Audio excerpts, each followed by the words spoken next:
La chanteuse Marina Kaye, Yanoran Marina Kaye a remporté « La France a un incroyable talent » sur M6, à l'âge de 13 ans.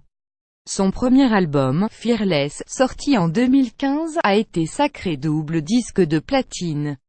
Le 20 octobre est sorti « Explicit », second opus. L'adolescente est devenue une jeune femme. Révélée à 13 ans, en 2011, dans l'émission La France a un incroyable talent, qu'elle a remporté, Marina Kaye a vendu à l'appel premier album, Fearless, sorti en 2015 et sacré double disque de platine.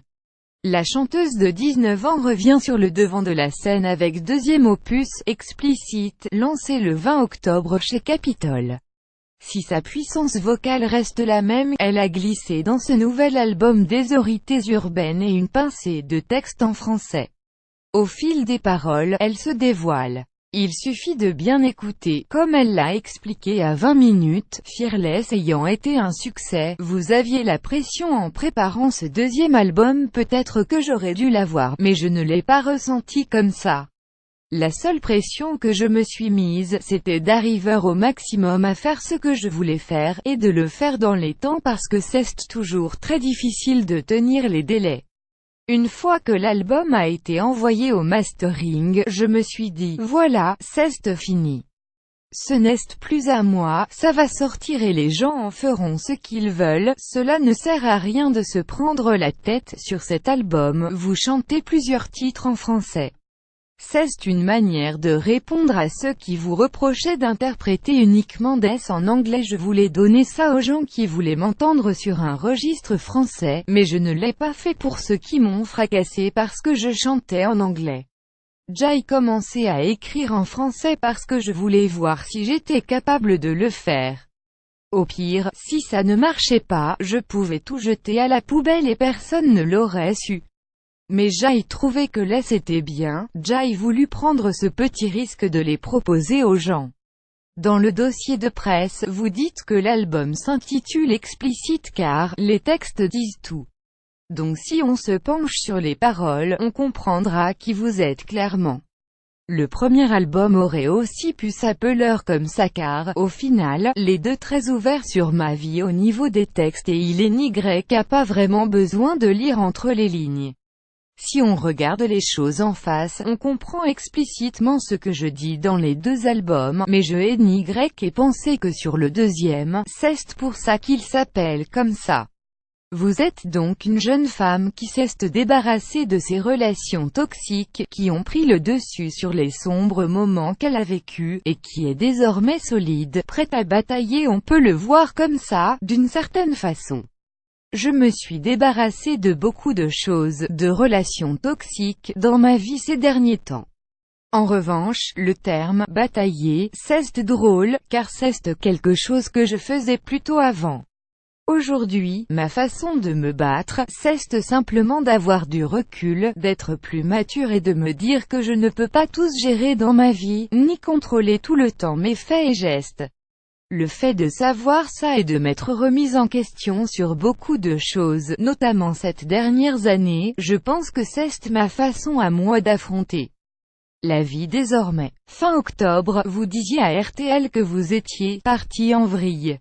Vous avez mal vécu le succès de votre premier album et ce qui a suivi. Je vais être honnête, je pense que je me suis très mal exprimée sur ce couple-là et c'est pour cela que ça a pris de telles proportions et qu'Onma a inventé des histoires d'alcoolisme alors qu'il n'a jamais eu rien de tel.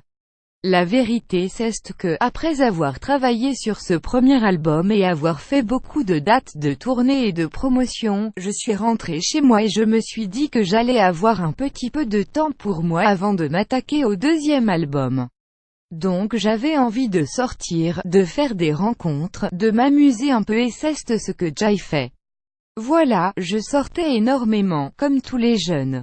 Évidemment, je ne buvais pas de l'eau en boîte de nuit, mais je n'ai jamais eu de problème particulier, je vais très bien dans ma tête. Je suis quelqu'un de très excessif dans tout, et de très cyclique, donc peut-être la période où j'ai donné cette interview à RTL, je me disais que ce que j'ai fait l'année dernière c'était pas bien alors que c'était totalement nécessaire dans mon processus pour pouvoir évacuer tout le travail que j'avais fourni. Vous êtes une jeune fille comme les autres ou au contraire votre carrière artistique vous prive-t-elle d'une certaine insouciance? Je ne pense pas du tout être une jeune fille comme les autres, dans le sens où je travaille depuis mes 16 ans, depuis que j'ai signé dans un label et que je fais professionnellement de l'art. Il faut être plus mature et arriver à prouver aux gens en face qui ont 10, 20 ou 30 ans de plus que nous qu'on est capable de tenir le projet sur nos épaules et qu'on peut gérer des problèmes d'adultes. À force, on finit par devenir un adulte avant l'heure et c'est ce qui m'est arrivé. L'an prochain, vous repartez en tournée. À quoi peuvent s'attendre celles et ceux qui viendront vous applaudir? J'ai envie de pouvoir exposer plusieurs univers différents, je suis une artiste pop, je fais un certain style mais la scène est un endroit où on a toutes les libertés. Je veux proposer aux gens des sections très acoustiques, des sections très pop, d'autres un petit peu électro ou hyper rock. J'aime tous ces styles ils font partie de ma génération et je souhaite les intégrer au live. Quelle place pensez-vous avoir dans le paysage musical français? Sincèrement, je ne sais pas. J'ai sorti un premier album avec un gros single Homeless qui l'a bien porté. Maintenant, je ne me fixe pas l'objectif d'être la chouchoute ou la chanteuse. Mon objectif est de continuer d'avoir de l'inspiration, de m'amuser sur scène et de construire avec le public une relation fidèle dans les deux sens. Si on vous proposait de rejoindre la troupe des Enfoirés, par exemple, vous diriez oui. Les Enfoirés, c'est sincèrement quelque chose que je trouve louable et honorable. Je respecte leur implication et ils récoltent beaucoup de fonds pour aider les personnes dans le besoin. Soutenir des associations me ferait énormément plaisir, aller à la soupe populaire et donner à manger aux gens, ou ce genre de choses, mais je ne me vois pas dans le tableau d'une association, artistiquement. Sur Twitter, vous avez écrit que vous n'étiez pas au dernier Energy Music Awards car vous n'étiez pas une artiste TF1, et, pour d'autres raisons, que vous ne pouviez pas expliquer car vous ne disposiez que de 140 caractères.